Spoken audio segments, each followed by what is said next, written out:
భగవద్బంధువులందరికీ నమస్కారం. హిందూ ప్యాడ్ ఛానల్కి స్వాగతం. స్కంద పురాణాంతర్గత వైశాఖమాస మహాత్మ్యము. వైశాఖమాస మహాత్మ్యములోని 12వ అధ్యాయము కుమార జననము. మన్మధుణ్ణి దహించి శివుడు అంతర్ధానము చెందగా గిరిరాజపుత్రికయగు పార్వతి నిరాశపడి ఏమి చెయ్యాలో తెలియని స్థితిలో ఉండెను. భయపడిన తన కుమార్తెను చూసి హిమవంతుడు కూడా భయపడి ఆమెను ఇంటికి చేర్చెను. పార్వతి పరమశివుని రూపమును ఔదార్యాది గుణములను చూసి నాకు ఇతడే భర్తగా కావలెనని తలచెను. తన కోరిక తీరుటకై గంగాతీరమున తపమాచరింప నిశ్చయించెను. తల్లి, తండ్రి, ఆత్మీయులు సుకుమారివైన నీకు ఈ తపము వలదని వారించినా కూడా ఆమె మానలేదు. పార్వతి గంగాతీరమును చేరి మహాలింగ స్వరూపమును ఏర్పరిచి నిరాహారియై జటాధారిణియై కొన్ని వేల సంవత్సరములు పరమశివునికై తపమాచరించెను.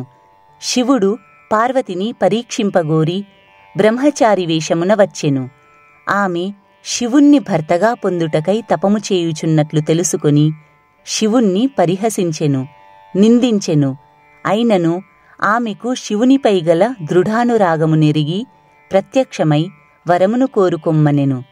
పార్వతి శివుణ్ణి భర్తగా కోరెను. శివుడు ఆమె కోరిన వరమిచ్చి అంతర్ధానమయ్యెను. శివుడు సప్తర్షులను తలచెను. శివుడు తలిచినంతనే సప్తర్షులు నమస్కరించుచూ వచ్చి శివుని ఎదుట నిలబడ్డారు. అప్పుడు శివుడు వారితో, మీరు నాకై కన్యనిమ్మని హిమవంతుణ్ణి అడగండి అని చెప్పెను.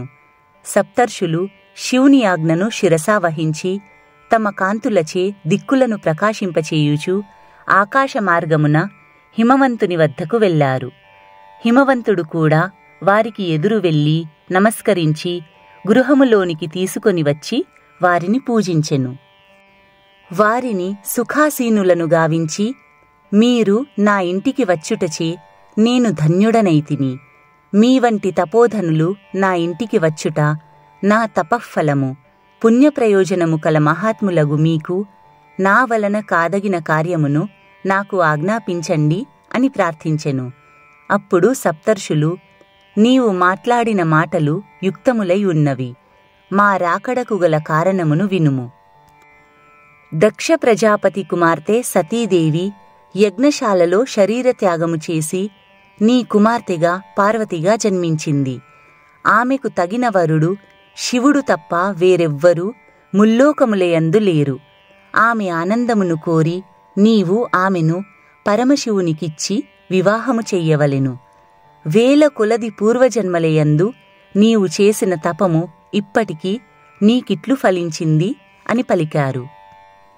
హిమవంతుడు సప్తర్షుల మాటలను విని నా కుమార్తె నారచీరలను గట్టి గంగాతీరమున శివుణ్ణి భర్తగా కోరి తపమాచరించుచున్నది. పరమేశ్వరుణ్ణి వివాహమాడుట ఆమెకు మాకు ఇష్టమే. నేను నా కుమార్తెను మహాత్ముడగు త్రినేత్రునకు ఇచ్చితిని. మీరు పరమేశ్వరుని వద్దకు వెళ్ళి హిమవంతుడు ఈ వివాహమునకు ఒప్పుకున్నాడని చెప్పండి. ఈ వివాహమును మీరే నిర్వహించండి అని సవినయంగా పరమానందముతో పలికెను. సప్తర్షులు హిమవంతుని మాటలను విని శివుని వద్దకు వెళ్లారు. శివునికి హిమవంతుని మాటలను చెప్పారు. లక్ష్మీదేవి మున్నగు దేవకాంతలు, విష్ణువు మున్నగు దేవతలు, షణ్మాతలు, మునులు అందరూ శివపార్వతుల కళ్యాణ మహోత్సవమును చూడవచ్చారు.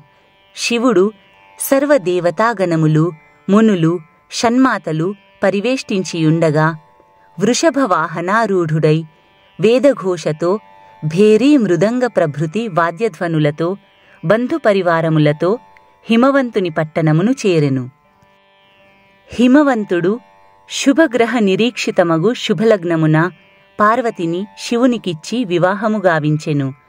వారి వివాహము ముల్లోకములకు మహోత్సవమయ్యెను.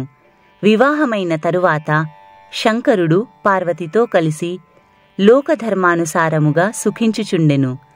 పగలు సర్వసంపత్సంపన్నమగు హిమవంతుని ఇంటను రాత్రులయందు సరస్తీరములయందు పుష్ప ఫల సమృద్ధములగు వనములయందు మనోహరములగు పర్వతసీమలయందును శివపార్వతులు స్వేచ్ఛావిహారములతో సుఖించుచుండిరి. ఈ విధంగా కొన్ని వేల సంవత్సరములు గడిచినవి. ఇంద్రుని శాసనమును అనుసరించి ఆ కాలమున సంయోగమున ఏర్పడిన గర్భము మరలా సంయోగమున స్రవించెడిది. అందుచే శివుని కలయిక వలన పార్వతీదేవికి ఏర్పడిన గర్భము శివపార్వతుల పునఃసమాగమముచే పోయేడిది. ఈ విధంగా గర్భస్రావములు జరుగుచుండెను. పార్వతికి గర్భము నిలుచుటలేదు. శివుని వలన పార్వతికి కలిగిన గర్భము నిలువకపోవుటచే పార్వతీ గర్భమున పుట్టిన రుద్రపుత్రుని వలన తారకాసుర వినాశమునకై ఎదురుచూస్తున్న దేవతలకు ఆశాభంగము నిరాశ కలిగి విచారమధికమయ్యెను. వారందరూ ఒకచోట కలుసుకొని పరమేశ్వరుడు నిత్యము రతాసక్తుడై ఉన్నాడు, ఇందువలన గర్భములు నిలుచుటలేదు, కావున శివునకు పార్వతితో మరలా కలయిక లేకుండునట్లు చెయ్యవలెను. ఇట్లు చెయ్యుటకు అగ్నియే తగినవాడని నిశ్చయించారు. అగ్నిహోత్రుణ్ణి పిలిచి, అగ్నిదేవా, నీవు దేవతలకు ముఖము వంటివాడవు, దేవతలకు బంధువువు. నీవిప్పుడు శివపార్వతులు విహరించే చోటికి వెళ్ళుము. రతాంతమున శివుణ్ణి దర్శించి శివపార్వతులకు మరలా కలయిక లేకుండునట్లుగా వ్యవహరించుము. వారికి పునఃసంగమము లేనిచో పార్వతికి గర్భము నిలుచును. రతాంతమున నిన్ను చూసి పార్వతీదేవి సిగ్గుపడి తొలగిపోవును. అందుచే వారికి మరలా పునఃసంగమముండదు. శివపార్వతుల రతాంతమున నీవు శివునికి ఎదురు నిలిచి శిష్యుడవై వేదాంత విషయమును ప్రశ్నింపుము. శివుడు నీ సందేహమును తీర్చును. ఈ విధంగానైనచో గర్భవతియగు పార్వతి పుత్రుణ్ణి ప్రసవించును. తారకాసురుడు రుద్రపుత్రునిచే నిహతుడగును. మన కష్టములు తీరునని దేవతలు అగ్నిని ప్రార్థించారు. అగ్ని దేవతల ప్రార్థనను అంగీకరించి శివపార్వతులు ఉన్న చోటికి వెళ్ళెను. శివపార్వతుల సంగమమున శివుని వీర్యము విముక్తము కాకుండగానే అగ్ని శివపార్వతుల వద్ద ప్రత్యక్షమయ్యెను. వస్త్రవిహీనమై ఉన్న పార్వతి అగ్నిరాకడను గమనించి సిగ్గుపడి బాధపడుచు చాటునకు వెళ్ళెను. శివుడు పార్వతి తన దగ్గర నుండి దూరముగా వెళ్ళుటచే అందుకు కారణమగు అగ్నిపై కోపించి, మా సంగమమునకు ఆటంకము చేసితివి, వీర్యపతనమునకు స్థానము కాదగిన పార్వతి ఇచ్చట లేకుండుటకు నీవే కారణము, నా ఈ వీర్యమును నీవే భరింపుము అని పతనోన్ముఖమైన తన వీర్యమును అగ్నియందు ఉంచెను. అగ్ని దుర్భరమగు శివవీర్యమును భరింపలేక బాధపడుచు ఎట్లో దేవతల వద్దకు పోయి జరిగిన దానిని వారికి చెప్పెను. దేవతలు అగ్ని మాటలను విని శివవీర్యము లభించినదని సంతోషమును, ఆ వీర్యము నుండి సంతానమిట్లు కలుగునని విచారమును పొందారు. అగ్నిలోనున్న శివవీర్యము పిండరూపమున పెరుగుచుండెను. పురుషుడగు అగ్ని దానిని ప్రసవించుట ఎట్లు? విచారపడిన అగ్ని దేవతలను చేరి రక్షింపకోరెను. దేవతలు విచారించి అగ్నితో కలిసి గంగానది వద్దకు వెళ్లారు. ఆమెను బహువిధములుగా స్తుతించారు. నీవు మా అందరికీ తల్లివి, అన్ని జగములకు అధిపతివి. దేవతల హితమునకై నీవు శివవీర్యమును భరింపుము అని కోరారు. గంగాదేవి దేవతల ప్రార్థనను అంగీకరించెను. దేవతలు అగ్నికి గర్భమును విడిపించుకొనే మంత్రమును ఉపదేశించారు. అగ్ని దేవతలు చెప్పిన మంత్రబలమున తనలో ఉన్న రుద్రవీర్యమును గంగానదిలో ఉంచెను. గంగానది కొన్ని మాసముల తరువాత ఆ రుద్రవీర్యమును భరింపలేకపోయెను.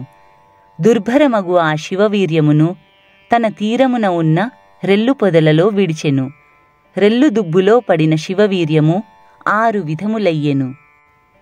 బ్రహ్మ పంపగా వచ్చిన షట్కృత్తికా దేవతలు 6 విధములుగా ఉన్న ఆ రుద్రతేజస్సును ఒకటిగా చేశారు. అప్పుడు శివతేజస్సు 6 ముఖములు కల పురుషాకారమై ఉండెను. 6 ముఖములు కల ఆ రూపము అచ్చటని ఎవరి రక్షణ లేకున్నను పెరుగుచుండెను. ఒకప్పుడు పార్వతీ పరమేశ్వరులు వృషభమునెక్కి శ్రీశైలమునకు పోవుచు ఆ ప్రాంతమునకు చేరారు. అప్పుడు పార్వతీ స్తనముల నుండి క్షీరధారలు స్రవించినవి.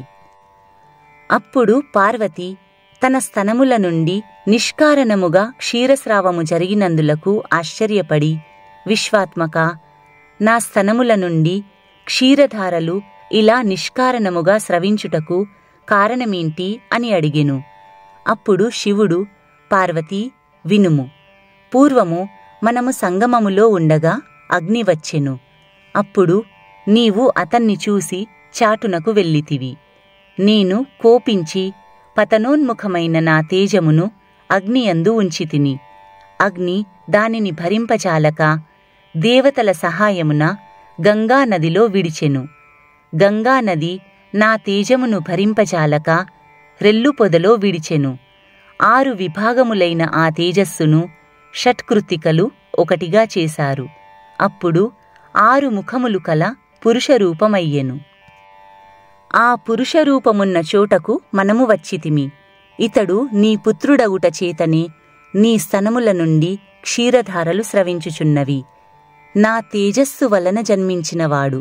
ఇతడు శ్రీ మహావిష్ణు సమ పరాక్రమశాలి. ఇతన్ని నీవు రక్షించి పాలింపుము. ఇతని వలన నీకు మిక్కిలి ప్రఖ్యాతి వచ్చునని శివుడు పార్వతితో పలికెను. పార్వతి శివుని మాటలను విని ఆ బాలుణ్ణి తన ఒడియందుంచుకొని తన స్తన్యమును అతనికిచ్చెను.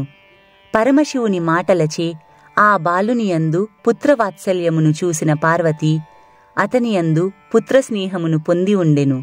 ఈ విధంగా ఆ బాలుణ్ణి తీసుకొని ఆమె కైలాసమునకు వెళ్ళెను.